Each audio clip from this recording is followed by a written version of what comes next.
Hello again, and welcome back to Scott Reviews Things. Hope you're all keeping really well. I saw an article that, on my lunch break, and looking through stuff to do with beer and beer news, and looking at doing something slightly different. I thought I came across an article on thedrinksbusiness.com, and it says it's the top 10 oldest beer brands and breweries in the UK, and I thought that sounds quite interesting. That could make a quite interesting video. Here it is on Scott Reviews Things.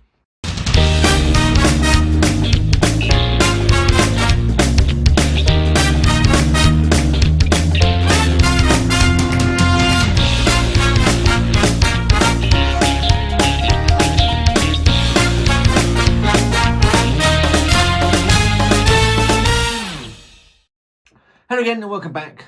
As I said in the intro, found an article online about the 10 oldest beer brands and breweries in the UK, and I thought that sounds quite interesting. We can make a 5-minute video out of that. So here it is. It's on the drinksbusiness.com. I don't know if it's listing them in how old they are. I'm just going to go through it and read it as we go through. So the UK has a storied love affair with beer, with brewing traditions that stretch back thousands of years. From the discovery of hops in the Anglo-Saxon Gravely boat of 900 Anno Domini AD to evidence of ancient ales brewed over 2,000 years ago. Britain's brewing history is as rich as its ales. Over the centuries, abbey monks, alewives, pioneering brewers have left their mark on the craft, and today some of the UK's most iconic beer brands still honour these traditions. Here we explore the 10 oldest beer brands and breweries in the UK.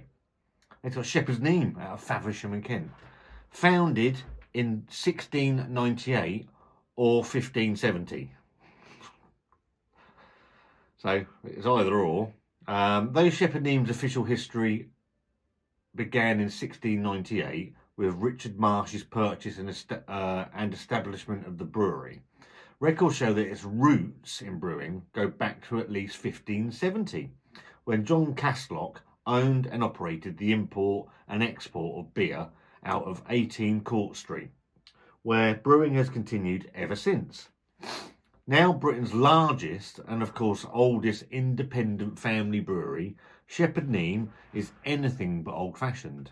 They owned over 300 pubs and hotels in the UK and brew 225,000 barrels each year.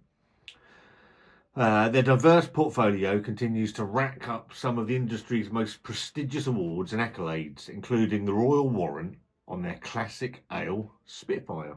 So Shepherd Neame. Then you've got Fuller's in Chiswick, London, 1845, 6:45, or 1581, 21 minutes past 3. So Fuller's is known to have begun brewing in 1845, given its immortalisation in one of their famous ales. Also has a history dating back to the 1600s. It was the case of a property used for brewing being passed down again and down again, only to be saved by investment from John Fuller, John Smith and John Turner. Hence how Fuller, Smith and Turner came to fruition. The investment in 1845 skyrocketed the brewer into notoriety. Easy for you to say. With Chiswick Bitter arriving in 1930 and eventually London Pride taking centre stage and maintaining that position in the present day. Number 3, we've got 3 Tons of Bishop's Castle in Shropshire, 1642. In Shropshire sits a miniature Victorian tower turned brewery, delivering ales which capture the essence of the English brewing in a living museum. The yeast used is a one-of-a-kind strain that has been developing for over 125 years and has resulted in award-winning ale with heritage at its heart. Then you've got Samuel Smith's Old Brewery in Tadcaster in North Yorkshire, which is 1758. Samuel Smith Old Brewery in Tadcaster has been using stone Yorkshire squares made of solid blocks of slate to ferment nearly all its ale and stouts alongside the same yeast strain which has been used since the 1800s. They do so in a brewery established in 1758. The historic and traditional process results in a full-bodied and rich-tasting beer, true to the taste it may have had hundreds of years ago. The only difference is that the brewery now has a network of small local pubs operating from Edinburgh to Cardiff and Carlisle to London. A true independent establishment, the pubs are only stocked with Samuel Smith beers with hand-painted signs and no TVs or radios. That sounds fabulous, doesn't it? For local deliveries, the town relies on Shire horses 5 days a week. Sam Smith's, unlike many remaining breweries, welcomes the old-fashionedness at every level, from production to consumption. Let's all be honest, phones and all that sort of shit ruined pubs and things like that. So the fact that Sam Smith pubs don't have TVs is a fantastic thing. Next up, we've got Theakston's at Masham in North Yorkshire, and that was 1827. Operating out of Masham, North Yorkshire for almost 200 years is Theakston's. The independent family brewing company, founded in 1827, has been controlled and run by direct descendants of founder Robert Theakston since its establishment. The best of its production portfolio is Theakston's Old Peculiar, which is now sold in many countries overseas and is admired as an iconic beer internationally and at home, thus contributing to the craft beer revival. Next, you've got Young's of London, which was 1831. In 1831, Charles Allen Young hit the ground running with purchase of a brewery and 82 pubs in London. Since then, Young's Brewery has been an independent family business with over 288 establishments across the UK. Despite their growing monopoly in the pub industry, their intentionality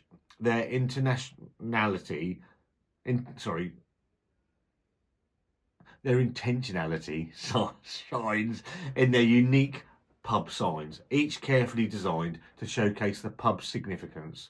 Like Beaufort, located 200 yards from the RAF Museum and named after the type of 152 Beaufort aircraft.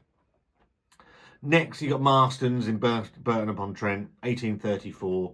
In Burton-upon-Trent, there are 12 breweries, 104 pubs, and over 5,000 people employed in the beer and pub sector. Largely considered the brewing capital of the UK, it is the water which makes the location so compatible with brewing. It trickles down through a layer of gypsum before being brought back up to air through a well. The oldest brewer in the area, and in turn the country, Marstons is particularly renowned with its depth of flavour and character, which is provided by the water and enhanced by the experience of the brewing team. Marstons maintains its relevance. A lot of people won't agree with this one, that's for sure, in the competitive location. Next, you've got Hook Norton Brewery in Banbury, where my good friend Dean is from, 1856. Another one of only 32 family-owned breweries in Hook Norton, now owning 36 pubs, serving local communities and operating out of the Victorian Tower Brewery. Hook Norton continues to churn out award-winning beers representing the Cotswold Hills. Try Lock Steady, a season cask ale brewed each month. You've got Adnams out of Southwold. I've done a video on it with Adnams. Go ship and their 0.5% version, to be fair. Beer has been brewed in the same spot in the Southwold since at least 1345. Today, it is the home of Adnams Brewery. It wasn't until 1872 when George and Ernest Adnams purchased the Sole Bay Brewing from William Crisp that it fell into Adnams family hands, and it has remained in the family ever since. In 1880, Tally Ho was first brewed, and it is still brewed today, showcasing the wealth of historic recipes still brewed by Adnams. In their modernity, they have committed to sustainability, having won the Queen's Award for Enterprise, Sustainable Development 3 times since 2005, and brewing the UK's first carbon neutral beer, East Green. Between that and their gin, Copperhouse, and vodka, Longshore, having won world's best titles, Adnams continues to grow since their 19th century founding and doesn't seem to be going anywhere. And then lastly, you've got 1882, which is Rexam Lager.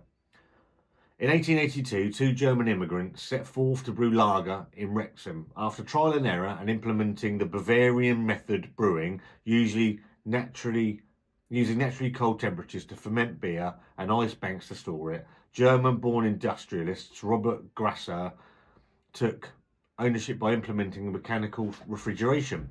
Grasser sold Wrexam Lager all over the British Empire, laying claim to being the first lager imported to countries like India, South Africa, America and Australia, as well as being the only lager available on the Titanic.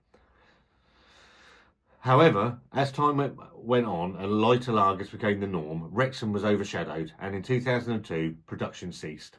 All but the original brewhouse was demolished. Fortunately, in 2011, Martin Jones MP and the Roberts family revived the Wrexham name and began to brew again. In 2024, Wrexham made a major play to get themselves back in the game, announcing new co-owners Ryan Reynolds and Rob McElhenney and the Allen family. In a joint statement, the Roberts family said, with our new co-owners on board, the opportunity to realise some of our more ambitious dreams of seeing Wrexham Lager enjoyed across the world is now very much a reality. So that's the 10 oldest beer brands and breweries in the UK. Are they some beers and breweries you still drink their beers from? Quite an interesting subject. I like the reading some of this when I read it earlier and looking at how old and how far back some of these breweries actually go. It's an incredible thing, really, when you look at something. I mean, what was the oldest one there?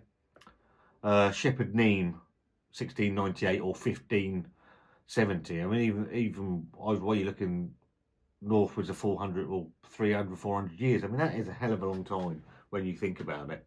So, yeah, interesting subject. Any more beer news? I'm searching for beer news to do, things to bring to you. But yeah, I thought that's quite an interesting thing. Probably bored you shitless, which is absolutely fine as well. You can't have everything, can you? So if you enjoyed the video, let me know what you think of Shepherd Neame, Fuller's, 3 Tons, Samuel Smith's, Theakston's, Young's, Marstons, Hook Norton, Adnams and Wrexam Lager. Leave a comment down in the comments box if you like the video. Any comments on these, any sort of top 10s that you'd like to see. If you like the video, get a thumbs up. If you don't, get a thumbs down. There's a subscribe button somewhere if you're that interested. Scott out.